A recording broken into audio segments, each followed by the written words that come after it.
GTA San Andreas was the biggest and most ambitious sandbox Rockstar had ever created, both in terms of geography and scope. It offered players the chance to explore 3 separate cities over one epic world map, and featured missions which took protagonist CJ from land to air to sea.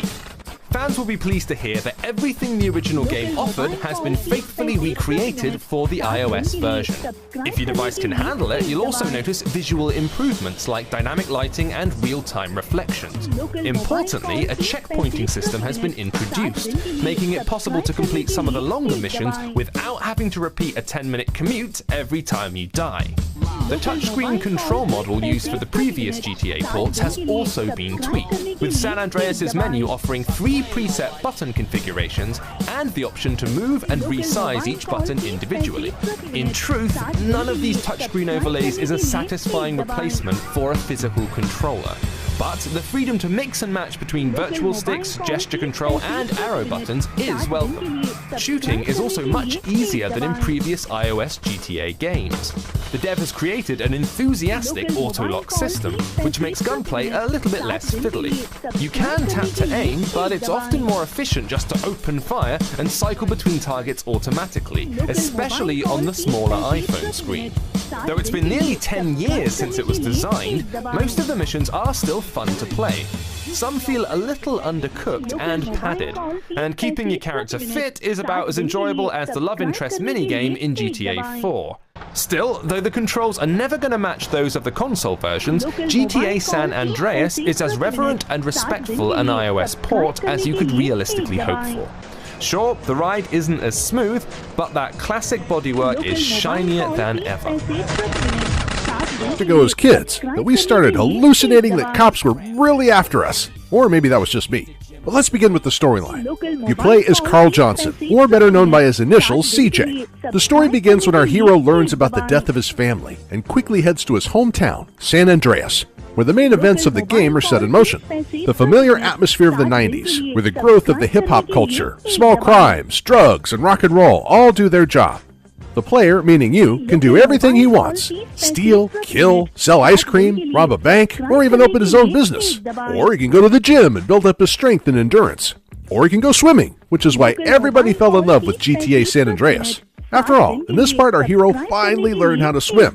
For those who forgot, I'll remind you that in previous games of the series, our hero simply died if he fell into water, and that caused a lot of discontent among fans. Also, our hero can visit clothing stores, tattoo parlors, and hairdressing salons. And the game world, conditionally, is divided into 3 islands with unique adventures that await you on each of them. And using the best new innovations borrowed from the mobile version of GTA Vice City, which we also have a review of, by the way, is the opportunity to switch on your own music instead of just the radio, and saving your game in the cloud, so you could start playing on your tablet and continue where you left off on your smartphone, or vice versa. Fans connect with a certain control system if it's good, and hate it to no end if it's bad. So luckily, Rockstar managed to collect players' feedback on the game competently, and adjust the controls for the better. So now about the control system. The screen is conditionally divided into 2 parts, left and right.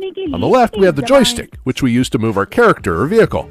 And the control buttons are on the right side. Shoot, get into a car, etc. And now the shtick of the mobile versions of GTA. Contextual keys which appear only when it is necessary to execute a specific action. For example, to take a photo or to fly a plane. Also, it is possible to change the size and arrangement of the buttons, which is a really nice feature. So what about the graphics? Well, they are also raised up a notch. Despite the original game being released in 2004, this GTA can boast some of the best graphics on mobile devices. The most obvious innovation, the emergence of realistic shadows and the reflections on cars in real time. But some of these types of features can make a graphics-heavy game slow down on older devices. But luckily, that doesn't affect the gameplay too badly. And now let's transition over to the only minus, bad optimization. The game demands a minimum 1 GB of RAM. And even with a high RAM requirement, the game still manages to lag. The lags are especially noticeable during fast driving, and as for devices with a large amount of RAM, the game goes rather smoothly and without any troubles. Now the results. Rockstar decided that their baby should be the best mobile game it can be, and we can agree with this.